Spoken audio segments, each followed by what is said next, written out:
All right, let's go look at these doggies in the school and see if we can find anything. We have a special guest today that's probably going to pop in at any time. So let's get right into it. Know the amazing work that therapy dogs do in hospitals and nursing homes, but there's also a new program that's now bringing therapy dogs into schools and soothing kids who are struggling with emotional and behavioral issues. Oh, we all know that dogs do all this work, huh? Wait a minute, we all know?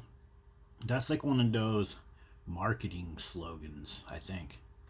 Oh, it's our special guest from the past.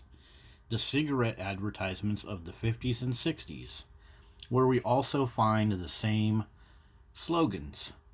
Nobody does it better. Well, yeah, everybody knows that Winston's are the best kind of cigarettes, didn't you know? Hey, did you guys know? More doctors smoke Camels than any other cigarette. So even doctors know that this is good. Slogans. Us is our special guest showing us these marketing slogans and how they're used. Well, look at this guy. A doctor. Yeah, so the whole medical industry, they know. Oh, even babies. They used babies in advertisements for cigarettes too. Oh boy. Oh, there's a little baby right there. He's cool with cigarettes. He says, "Gee, Dad, you always get the best of everything." Huh. Wow. Okay, well, that's our special guest. Time to get back to our main program. ABC Action News reporter Wendy Lane takes us into one Hillsborough County school that says this program is helping their kids succeed. Patriot is a therapy dog from... Okay, let's have a look at what's actually going on here instead of the propaganda that they're going to tell us. This dog looks half dead. They dope these dogs up before they bring them in here. They have to. These rambunctious dogs will tip the classroom apart if they don't do it, or they might injure the children. From Kids and Canines, who visits Lake Madeline Elementary. Guys, this dog can barely freaking move. This is ridiculous. You got kids crawling around on the floor. This is bad for their posture. It's bad for their facial muscles. Elementary and the Golden Retriever. So, wait a minute. I got to show you guys something. So, look at all these windows. So, ventilation is very important in schools because if you don't have good ventilation, you can have elevated CO2 levels, and dogs breathe CO2.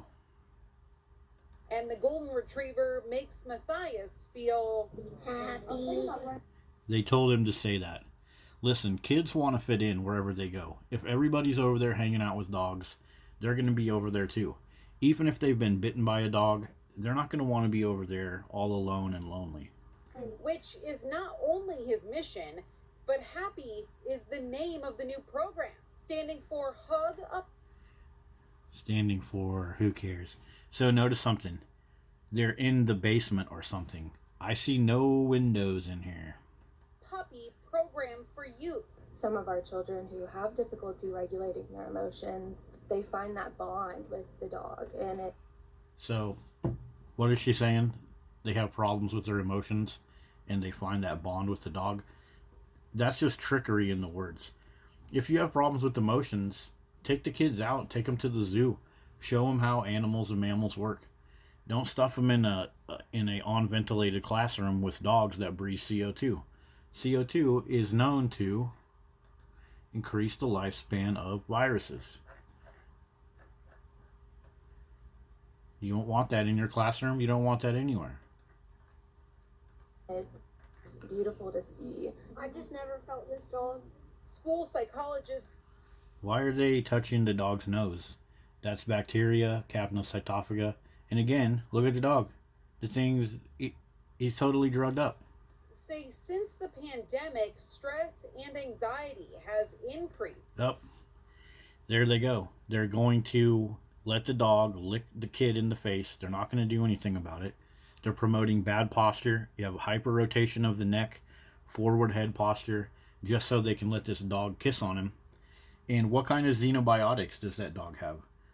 From taking medicine or meds. Those xenobiotics, the byproducts of the medicine that dog takes, is going to be delivered into that kid's digestive system. That's not good for your kid. Among students. He feels like a stuffed animal. We all know therapy. Oh, a stuffed animal. Then get them a stuffed animal. The placebo effect. You don't need a dog in the classroom. The particles coming off of the dog's butt, the dog's mouth, the dog's fur. Have you guys sanitized the dog paws? And notice, they're in the basement or something. There are no windows in here. So what are the CO2 levels? Are you guys checking those? Are you guys filtering the air in the room, or are you bringing in fresh air? Have those dogs been completely cleaned, vacuumed, sanitized? Basically, the dogs can make you happy. The Happy program allows school. Again, the terrible posture, the terrible body position, just so they can go rub on a dog. It makes no sense. They have a cameraman that is filming this. They have at least one lady that appears to be like the dog handler in the blue shirt. So those adults could get together and do something a lot better than just making these kids pet on drugged out dogs. Some of you might remember in classrooms like in science and biology, you would have like a lizard or a frog in an aquarium, and then the kids could monitor what the frog was doing or what the lizard ate and learn about biology. Stuff like that. There are so many better things to do than bring one of these dogs into the classroom. To have an additional therapeutic program for children in need. So, pretty sure they're in the basement or something. No open windows. Kalia loves dogs, even after a traumatic Does she love dogs, or did you tell her to say that? experience from her family's dog when she was little. My family did tell me not to get in his face, but I did get in his face. So her family told her to not get into the dog's face. So having a dog in your house limits your movement, creates anxiety, creates guilt. So you stifle your emotions. When a dog bites you, you blame yourself because your parents told you not to get in the face of the dog. Yet, here they are showing kids getting in the faces of dogs on purpose.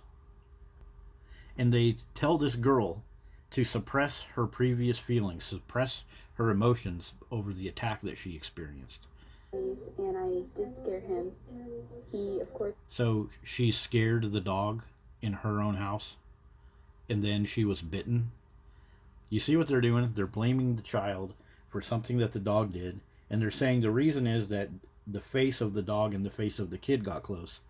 And they sit there and pour all of this propaganda out with kids kissing up on dogs. Reacted and I got bit. And even though Kalia says she had to undergo plastic surgery, she says learning to respect dogs. She got plastic surgery, and now they're telling her she needs to respect an animal that removed her facial skin enough that she has to get plastic surgery. This is sick child abuse, forcing kids to suppress their emotions, forcing them to get back around dogs. Why not take them out and do something with one of their fellow humans? We have actually already done this experiment with kids and failed. There's something that is called the monkey sister experiment, but it's a chimp and a young child, and they put them together thinking that the chimp will become smart. However, the young child with the chimp slowly becomes more like an animal, aggressive and poor language skills. So putting these kids with dogs is just an overall bad idea. And making them suppress their emotions, what's up with that? Made her love them even more. I think the accident made my connection to dogs stronger. You think? That poor girl does not know what to think. That's what they told her to think. And she needs to be accepted, so of course she's going to say that. Principal at the school tells me she's seen a big difference in the behavior of the kids who spend time with the dogs. Really? What's the difference? Like, you could have done that with the stuffed animal.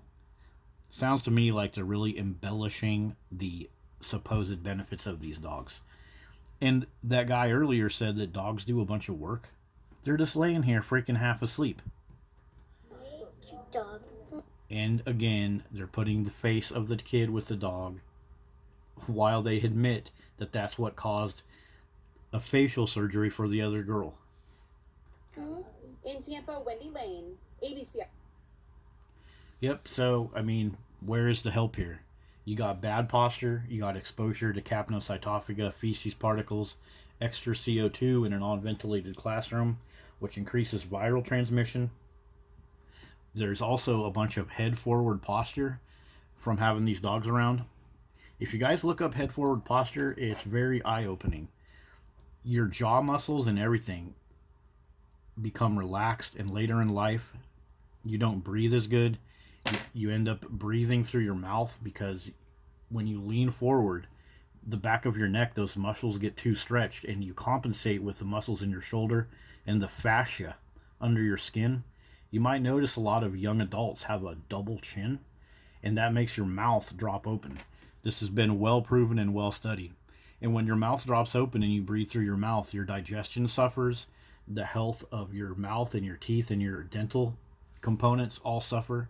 And that means also you're going to have more depression, more behavioral problems, more diabetes, because the pH level in your mouth from having that head forward posture and your mouth open, it does not let your food digest as good as it should. So there are all kinds of issues going on here with these dogs in the classroom. It doesn't make any sense at all. So when it comes to these school administrators and these newscaster guys, have they read up on any of this? Because they're just spreading a bunch of misinformation by telling us that these dogs are some kind of great thing for kids. They're not. See you guys later.